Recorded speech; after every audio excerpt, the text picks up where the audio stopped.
Good afternoon, everyone. It's a new dawn, it's a new day, it's a new year for school and for AEDY. This is Dana Klauser. I had joined the team last year, and with me here is Ryan Korn and Michelle Nutter. We currently have everyone muted. I do need to see a show of hands to make sure that everyone is hearing me. So could I get a show of hands? I see 1, 2. Okay, it looks like folks are hearing me. So welcome back. I have our contact information showing here on the screen. John is not able to be with us today. However, I will slide that up and down a little bit so everybody gets to see all the contact information. We'll do question and answer at the end. You'll want to, if you have questions throughout, just type them into the question box, and we'll take a look at the end then and answer the questions. I want to turn it over to Michelle first here, and she wants to talk about the AEDY conference.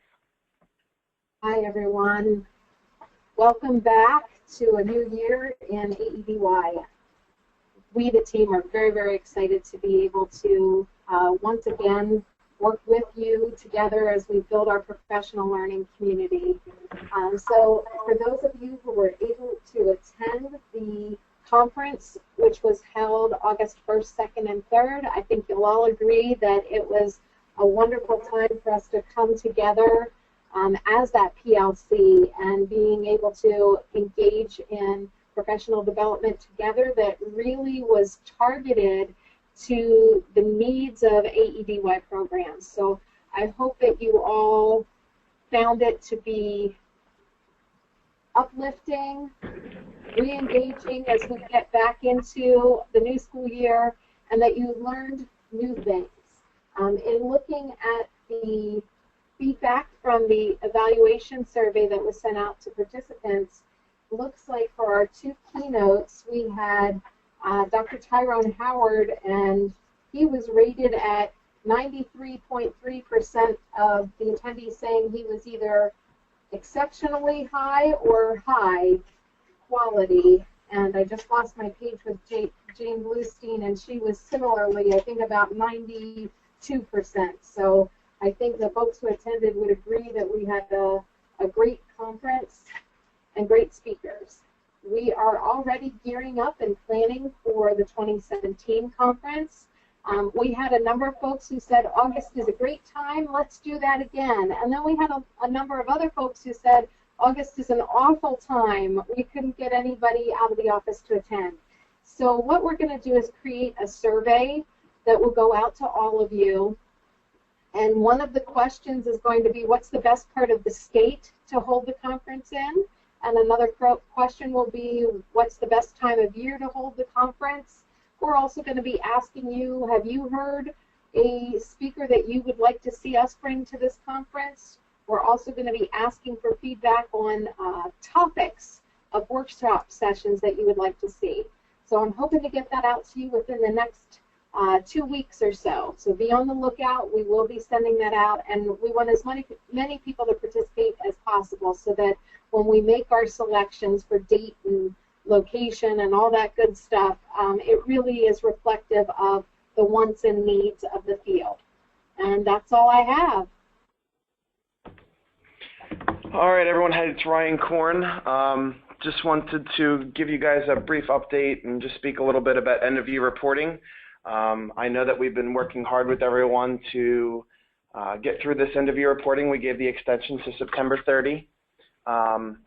If you are wondering what I'm talking about, please contact any one of us following this webinar so that we can get you help and get you access so that you can complete your end-of-year reporting.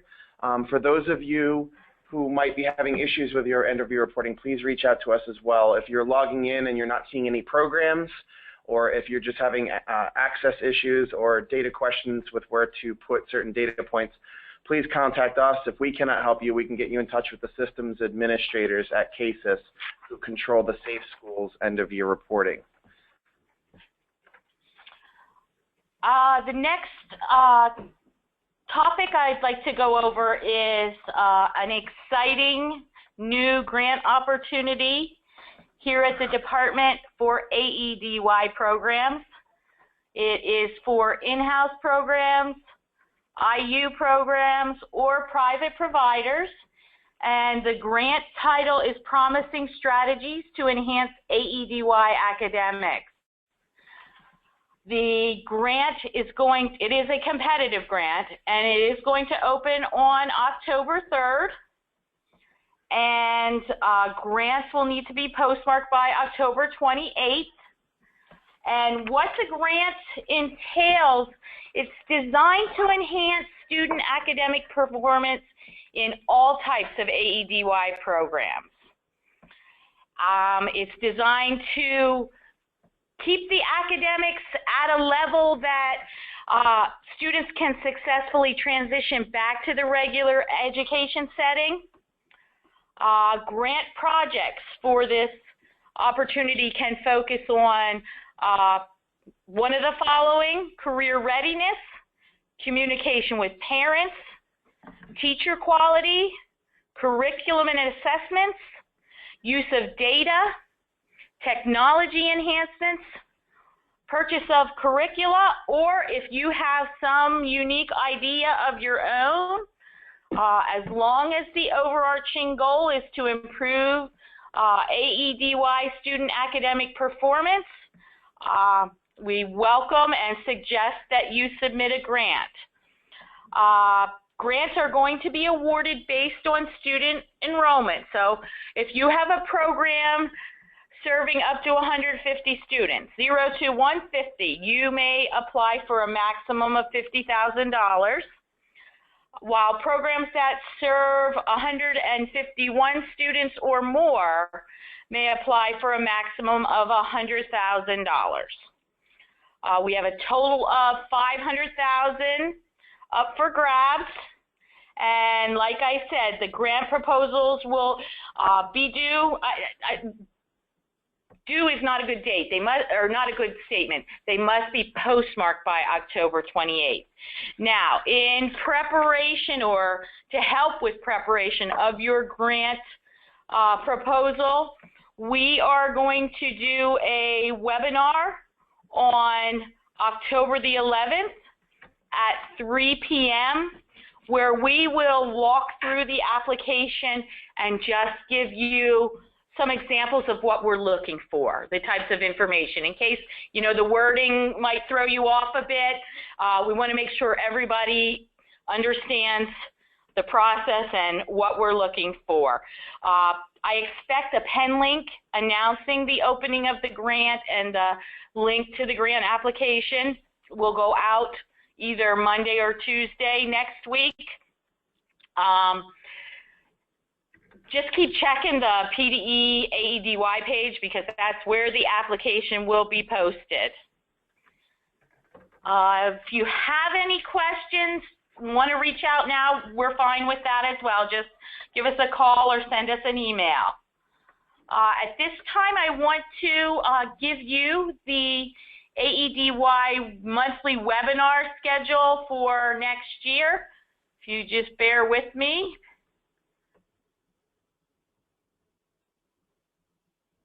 Okay, what's the trouble? I saw it. There it was. We'll get there. Hang on, just bear with me one more second. It's at the bottom. There we go. I hope everybody can see that. We'll also have this posted to the AEDY page of the PDE website. The last date is May 11th. So you see there we put some topics in. We left some to be determined. We also know that once Leader Services is active, that we will be doing some webinars on professional development for that system as well. Next, one last thing from me, and that is we currently have scheduled 2 more regional trainings of AEDY 101 and interventions. One of them will be November 21st at IU5 in Edinburgh. The other on November 22nd at Midwestern IU4 in Grove City. The presentation or training will be presented twice each of those days. The first one at 8:30, and the second one will repeat the same session again at 12:30. So I believe the pen link on the IU4 session has already gone out, so you can click on the link to register. The one for IU5 should go out shortly, so look for a pen link on that. At this time, I'm going to turn it over to Ryan and Michelle, and they are going to do a little training on AEDY versus non-AEDY students. So as we've said in the past, some of the trainings we have are more informational, and some of them are also based on what we've seen in the field conducting site visits. And one of the common things that we've kind of run into is referring students to AEDY, and then with regards to what would not be an AEDY referral or a student. And so a lot of this occurs with regards to placements when you're looking at AEDY or private academic and those kind of situations.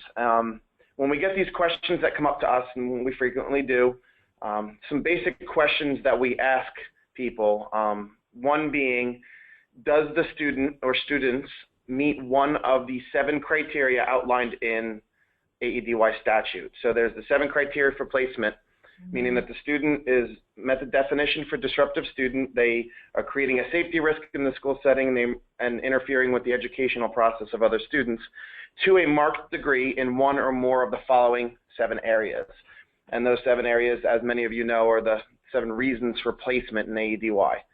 So that's the first question is, are you placing the student for a discipline-based issue, meaning that they had an issue, and as a result of that discipline, you guys are now looking for an alternative placement for that student. The other big aspect of it is whether or not it's a voluntary placement. So as you know, to go to a private academic licensed school, it is a voluntary placement that the parent student would agree to the placement in working with the school district, and it's based on the student's needs. AEDY statute is the only statute that allows schools to place students regardless of whether or not they want to go, because they have met the definition for disruptive student. So when you're looking at these situations, you want to make sure that you're looking at whether or not it is a placement by the school or more of a referral to a private school. The other thing that we always ask as well on top of that is, with regards to whether or not it's voluntary, is we get a lot of responses that, yep, it was voluntary, they wanted to go, and everyone was in agreement. Can the student return? So if they go to this other educational setting, can they return at any point? So if they go to a private academic licensed school, if you're saying as a school district they're not allowed to return, that is not a voluntary placement at that point. So you can see there's a couple different questions you want to ask yourself when looking at these. And if any of those are yes, that they meet one of the 7 criteria, it's a placement based on discipline, that it's not voluntary on the way in, not voluntary on the way out, these are AEDY placements where you would typically need to, where you're going to have to do an AEDY referral and refer them to an AEDY program that's been approved by the department. Michelle, did you want to jump in a little bit? Sure. So when we talk about big D versus little d, and sometimes you may hear us say that, when we talk about a big D disruptive program or student, it's a student who meets one of those 7 criteria, as Ryan said. We also know that there are kids who are disruptive with a little d. And what I mean by that is they're engaging in some behaviors that may cause them to be reprimanded by their teacher, may cause them to be sent to the office for some type of discipline referral, but it's the lower level stuff. It's the stuff before we would be ready to go ahead and start that AEDY paperwork. So when a student is in that little d category, that's a time when schools have the option of saying, maybe we need some more help, more support, some more controlled environment, maybe a smaller classroom. And so if they are not yet at that big D, they haven't met one of those 7 criteria, but we're seeing some behaviors that really make us concerned, that's when it may be appropriate to think of a more supportive environment for kids. And that could be through a private academic, that could be through an interventions classroom within the district or external to the district. And those are voluntary. Those are ones where we say to the parent, hey, Johnny has really been engaging in some behaviors, and here's the things that we've been doing to try and redirect him and try and correct these behaviors, but it really doesn't feel like it's working. And so we would like to put Johnny in this interventions classroom within the school, or maybe place Johnny in this private academic program. It's voluntary, so mom and dad could say, you know, I don't really want to do that right now, and that is their right to say no. That conversation could then go to, okay, that's your right, and we understand that, and have the conversation of, we just want to give those supports and interventions so that Johnny doesn't end up as a big D disruptive kid where they're now being force-placed into an AEDY program. So when we talk about that big D, little d, that's really the difference that we're talking about. Is it low-level behavior before a student meets one of the 7 criteria, and is it voluntary? Then we're looking at the little d. But if the student meets one of those 7 criteria to a marked degree, it no longer is voluntary on the parent or the student's part. The district absolutely has to follow statute, code, and guidelines, and by that I mean having an informal hearing and completing all appropriate paperwork, including the AEDY referral form in its entirety, but there's no longer that voluntary feel to it. Ryan? Yeah, absolutely. And Michelle piggybacked on that perfectly. So that you can look at the situation from 2 different ends. One, as far as, you know, does the student meet AEDY? Do we have to complete a referral and send them there? And then on the flip side, like Michelle was describing, looking at it from a positive perspective, that it can be used as a resource or an intervention prior to AEDY placement. We did have a couple questions pop up, and we always get a lot of them with regards to special ed.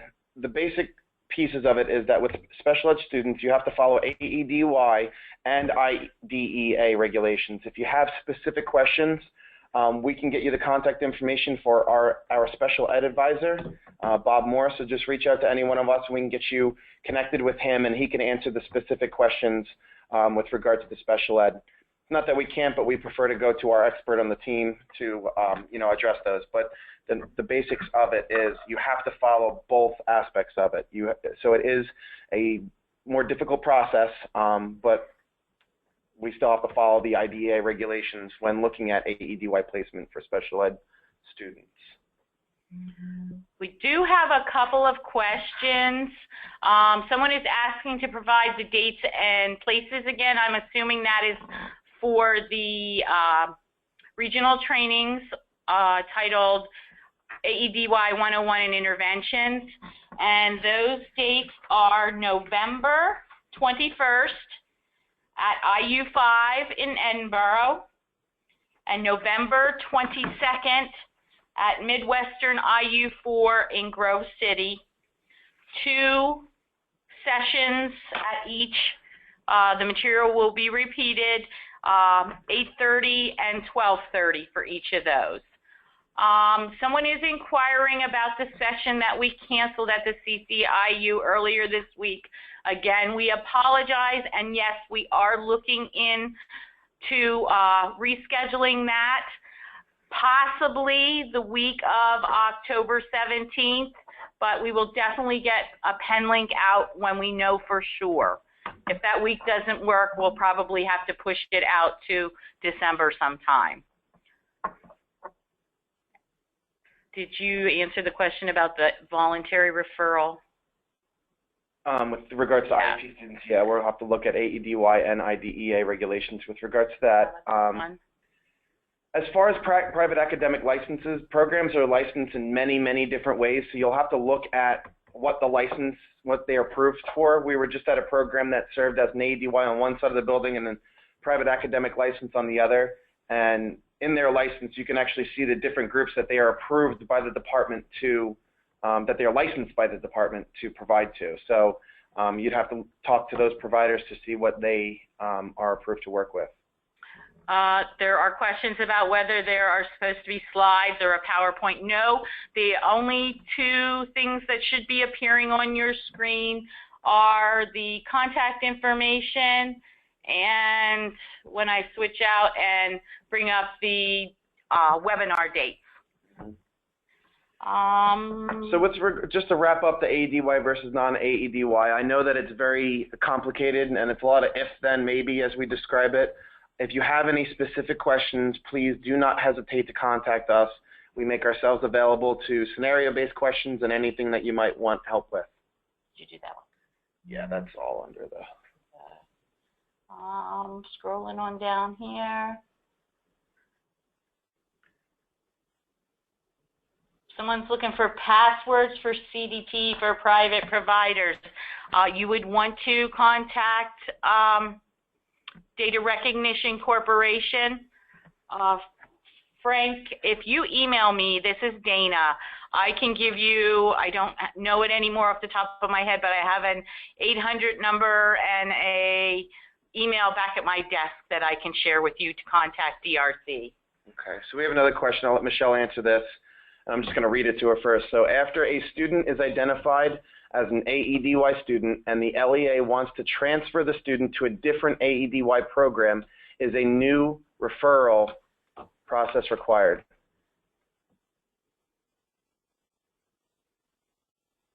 I'm sorry, can you read that again? It's transferring an AEDY student from one AED to another AEDY. Is that what it was? Yep. Do they need to do a new referral? So if the student has not met their goals in that original AEDY placement, and the district feels that perhaps a different AEDY program would be more would better suit the student's needs, they would be able to make that transfer. And I do not believe they need to do a new referral form, but they would need to update it and to include the new program. I think from a CYA perspective, it would make sense to do another informal hearing just to have everything very clear, that you can sit down with the parent and the students and say, look, you've been at AEDY program number 1 for the past however many months or weeks, and we have not seen marked improvement, or you got into additional trouble while at that program. That could be another scenario. And so to better suit your needs, we're recommending that we're going to transfer you to this other AEDY program, and let's talk about that, have the student present any information, you know, especially if there was more discipline that's triggering this idea of let's move them from one AEDY to another AEDY. And then the district has the ability to weigh that information and make their formal decision. But I think at minimum, having a new informal hearing page would be what is needed, because that's where you would put the outcome of the hearing, is that you're transferring the student to the new program. So some questions about the grant application or the grant opportunity. First one is, will the webinar on October 11th be recorded and shared? Yes, it will be recorded and posted to the PDE website. Also, today's webinar is being recorded and will be posted to the PDE website. Another question regarding the grant application is that can little A programs, or what we sometimes call little D programs, enter applications for the grant if they are not identified as AEDY programs? No, they cannot. You have to be an approved AEDY program in order to apply for the grant. Just to piggyback a little bit on what Michelle was talking about with regards to the new referral, and just to document that transition from the one AEDY to the other, and it going based on Michelle's idea that many times these transfers happen as a result of additional disciplinary issues that have occurred while in the AEDY program. If a student is placed for certain reasons and new behaviors under the 7 categories for placement pop up, you could do a new referral to document those additional or new, like if they brought a weapon to the AEDY program and now you're going to place them for a weapons violation as well. So it's not that you can't, but it just depends on the situation. Again, reach out to us because there are so many different scenarios and ways that this can come up that we'll make ourselves available for you. Can the grant be used to increase staffing? We're not saying yes or no to anything, but there has to be some aspect of sustainability that you have to be able to articulate with regards to that money. So if the money is only going to be able to help you with staffing for the year, that might not be something that you can really articulate to us as sustainable. And the grant will be the grants we hope to be effective December 1st. They're going to end June 30th. Yeah. So another question, what if a student transfers districts while in your private AEDY program? Do you need to do all the new paperwork if the student hasn't met goals? So if the student has not met goals and they transfer from one district to another, but that AEDY program has contracts with both school districts, you do not need to do a new referral. But for efficacy, please have some kind of documentation in there to indicate for when we're looking at it or anyone else is that they move districts, because that original referral will say school district name be school district A. You want to have some kind of documentation to show us what happened and why it happened. It could be a fact of a letter or whatever it might be. When discussing the big D and little d, if our school wanted to have an intervention classroom to be proactive to try and prevent AEDY placement, does our school need a separate license for the intervention classroom? The simple answer is no. You do not need a separate license or approval. The basics of it is that it's another intervention as you're describing it. Now, you need to make sure that these placements are voluntary. It's something that you offer, no different than offering them to meet with a counselor or offering SAP. The family and student can refuse that service.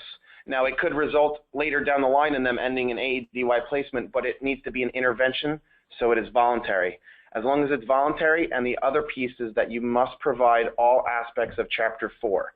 AEDY programs are allowed to provide math, English, science, social studies, and health life skills.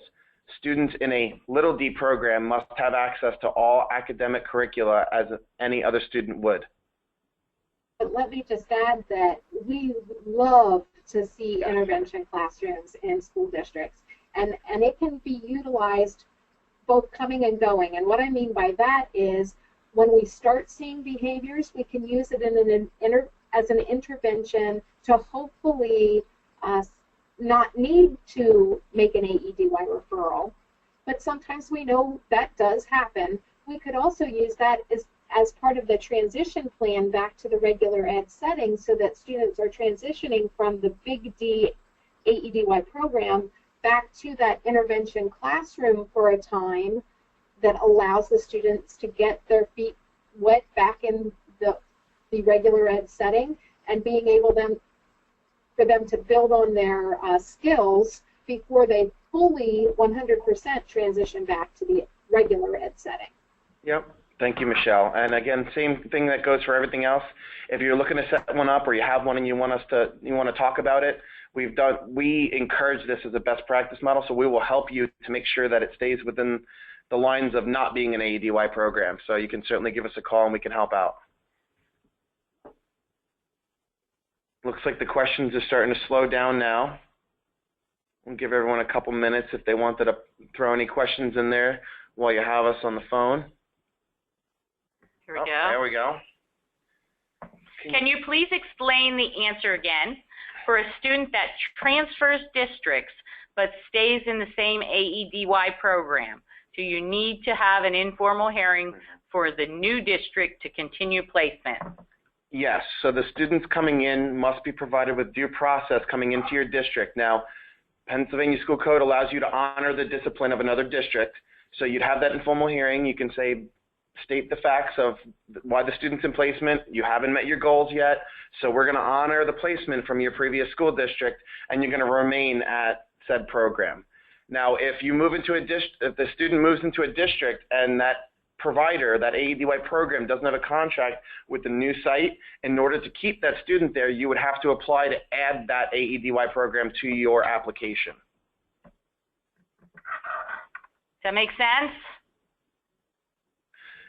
If you have an approved application to send students to AEDY programs, can you apply for the grant, or is it only for approved sites? This is only for approved AEDY programs, whether it's in-house, IU, or private provider.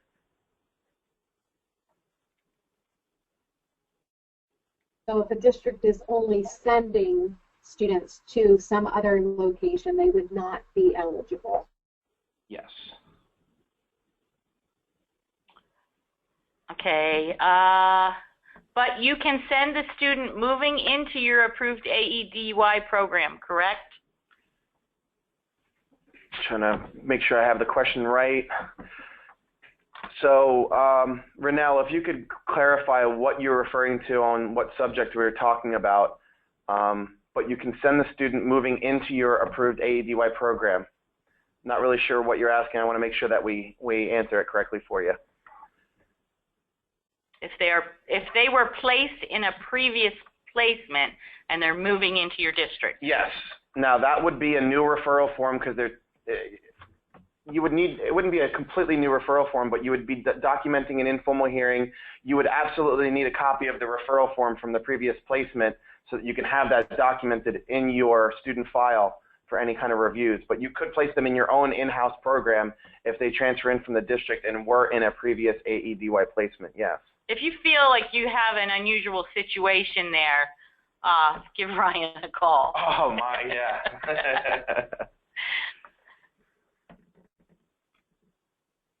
Any other questions out there?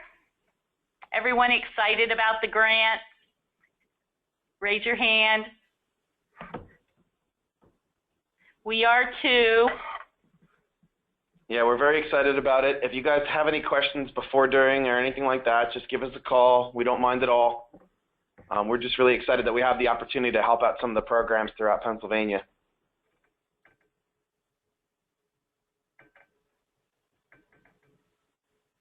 Okay, if there's no more questions, we're going to wrap it up here. Thank you. Thanks everyone for attending. It looks like we had about 160 folks on here today. Yeah, thanks guys.